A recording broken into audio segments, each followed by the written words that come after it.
When I bought all the materials for the house, the SIP panels and all of that, I bought doors and windows and trusses for the roof and a whole bunch of stuff. Everything I needed just about to finish the house. I got 2 doors. They were inexpensive doors, I guess, cheap doors or whatever you want to call them. They were Stanley doors. They're good quality steel doors, insulated. And I've got one of them installed in the entryway to the house. And I've got the other one roughed in back there on the back side of the house where we've just been building that addition on there. Well, I was thinking of using that door in this addition when I get it all weathered in, when I get it all set up with insulation and everything, so that we can take that wall out that I've got. I've got a stud wall in there covering where that one SIP panel would have gone, and we can take that out of there and we'll put this 2x4 in there where it goes. I'll do that later after I get the rest of this stuff out of the way. Anyway, I closed in that wall with just studs, framed OSB paneling on the outside and stuff. And so it's got insulation in it. So I figured when I got this addition all done, all finished and weathered in with insulation and everything in it so it'd hold heat, that I'd just go ahead and take that door out of there where it's installed and install it here on this end, on this addition that we're making. Well, I got to do some figuring on it. I knew I needed to figure out how many 2x6s and stuff like that I needed to do that. And I got to looking at it. And if I make this entry door match up with that entry door, see that entry door, the main entry door is 8 feet from the corner of the house, not the bay window where it sticks out, but the corner of the house where the 32-foot wall ends. And if I put this one 8 feet in from this wall to balance with that one, then it's going to open up the door that I have on there. Oh, actually, that would be okay. You say it was going to open up. Yeah, it's going to open up so you're walking into that wall when you walk in the house. The door will open up into the open area, but the wall will be right there when we're going into the entryway or into that portion of the house. So I got to thinking about it and got to looking online last night at Home Depot, and they've got different doors and stuff there. Well, they have a door, might be fiberglass door, insulated door, that has a extra large pet door built into it. And that would be kind of nice. Judy wants to put a pet door in so the dogs and cats can come in and out without us going to the door every time they want to. And that thing comes with it built in, and it's a security type entry, so you can lock it up so that it doesn't open just with the wind and stuff like that, or somebody trying to break in. Now this door that I've got is a 32-inch door. The main door, of course, is 36-inch, but the utility door for the other end is only 32 inches. And that's probably fine. But we got to looking, and this door online is a 36-inch door. So I decided to go ahead and order that new door and frame it in for that. So I had my framing planned in for a 32-inch door, but we're going to change it now and order that new door. And it doesn't have to be on there right away anyway, because it's not going to need to be put the door on until get the thing all closed in and insulated inside, so it's weather tight or airtight, so it can be heated in there. So anyway, I ordered a new door, and I got to calculating on what I needed for 2x6s for framework, and I thought I had enough of them in those 2x6s that I had kicking around. But once I got to doing some calculations on them, I was a couple short.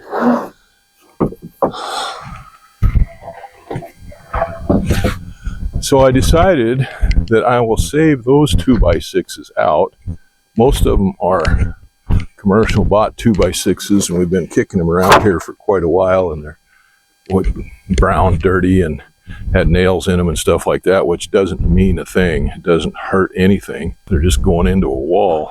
But I decided to go ahead and dig out some of these 2x6s that I have here that I made up last year. The same ones that I used to make the rafters with. I've got some 2x4s that came out of that here too, and they can go in a 2x4 pile. Anyway, I've got some of these 2x6s that have some shake in them and some rot on one end or the other that can't be used full length the way they are. I might as well trim those down and use them for my studs, for my stud wall. So I just got the Bobcat out. I had the trusses laying over here against this wall, and I just got the Bobcat out with the forks on it. Move those trusses over out of the way, and I can start trimming up some of this 2x6s here. Now they're all nice, uniform. They've been planed on all four sides, or planed on the two sides and jointed on the two edges. They're uniform size. They're just the same as a commercial 2x6 as far as size goes and everything. There's nothing wrong with them at all. I might as well be using these. Like I said, some of these, like this one here, has some rot in it, and it has some wind check in it on this end, and the same on the other end, some wind shake. So it won't make a full, I think these are 16 feet long, but it won't make a 16-foot board. We'll see what we can make out of it. I need two 12-footers, and they're actually not going to be full 12 feet long because that one end wall sticks out a little ways.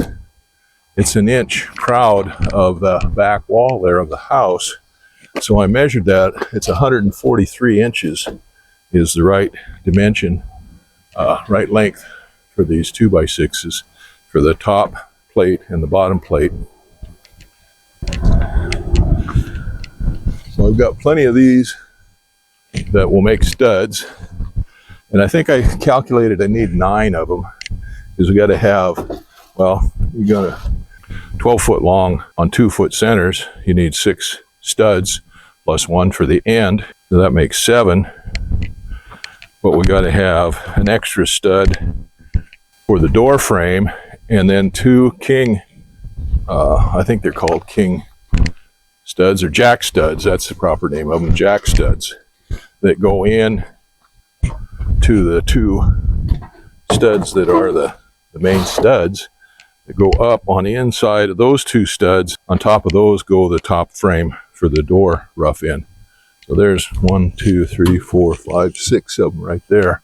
I get my tape measure and the saw, start trimming those up and see what I can do with those. Yeah, those will be fine for studs. And I'm going to pick out a couple of nice ones to use for the top plate and the bottom plate.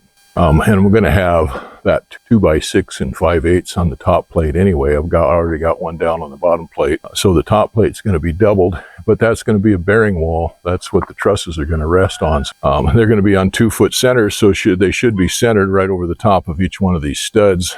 Then we need a block in there where the door is going to go to transfer that load down and out, down the jack studs and down through the system. Anyway, that's what I'm doing today, is getting these boards lined up. I'll get those lined up and cut, get them up there. I guess I'll put that thing together up there, and we'll just tip it up like we did the other 2 walls. Anyway, I got to get my tools and stuff out, some measuring tapes and my saw and some electricity and some other stuff.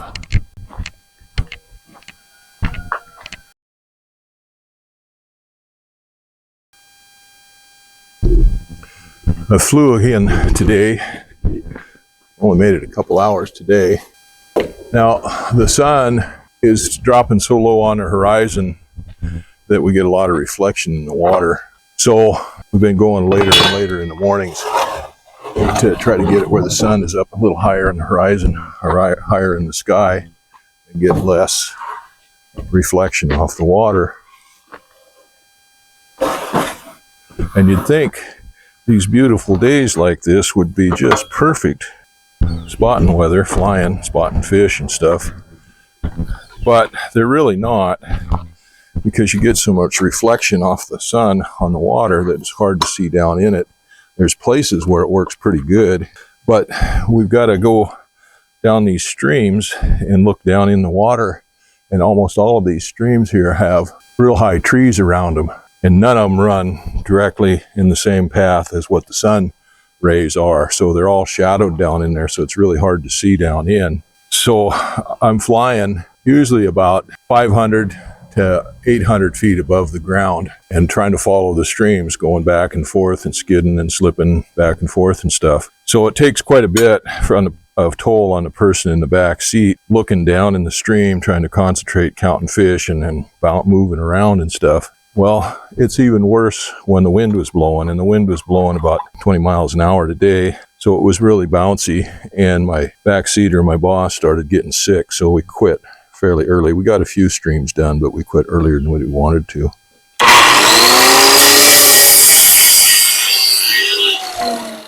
But because of the low sun angle, we've been starting at 9 o'clock in the morning instead of 7 like we used to. And she wanted to try a little different today. She wanted to try at 10, but it didn't work out very good. Hey, Carl, how you doing? Hey, Bob, how you doing? Well,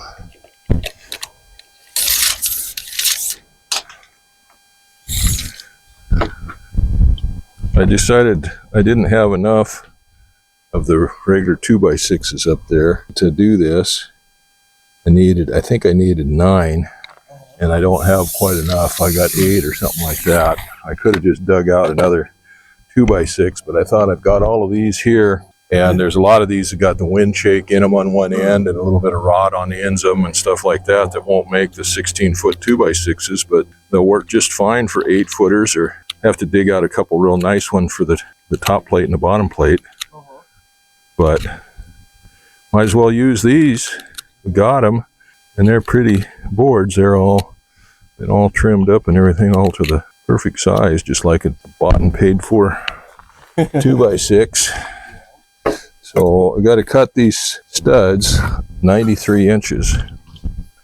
Now normally if you buy a stud for a wall or build a wall, the studs are 92 inches.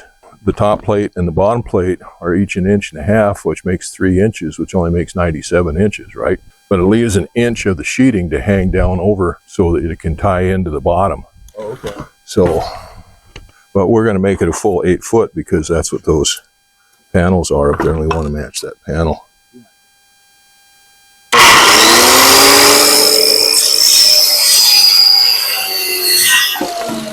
So there's one in a row.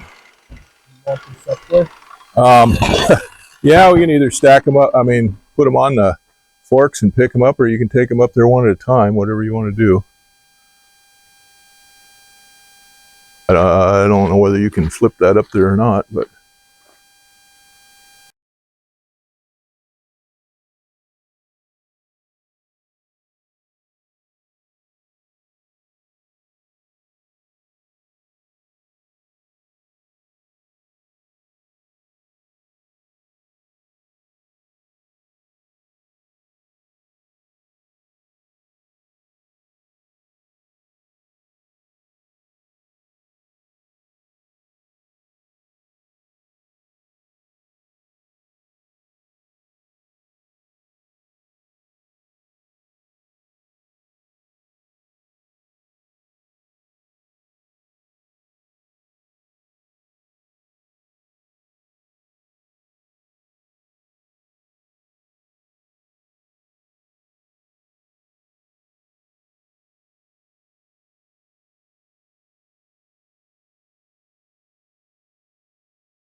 That gives us how many? 2, 4, 6, 8. And you got 2 up above. That's 10.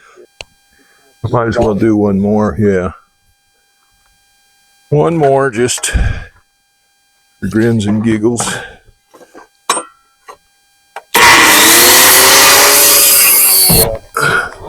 I'll cut off a little bit on this end down here where there's a little checking on it, and there's rough saw cut. I'll cut that off, and we'll measure that out 143 inches. Is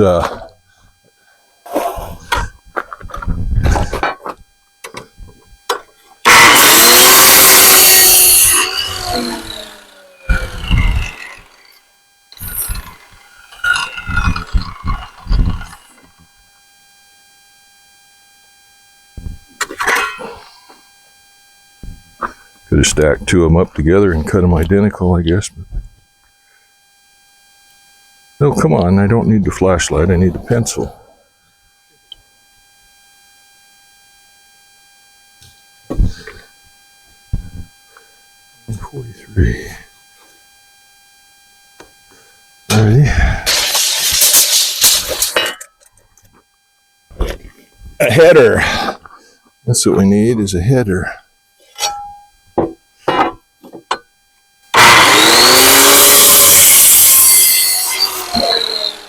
All right, there's one. What did I say that was? 11 inches. Measure and see how much this 2 by 12 is. No, it's not 12 inches.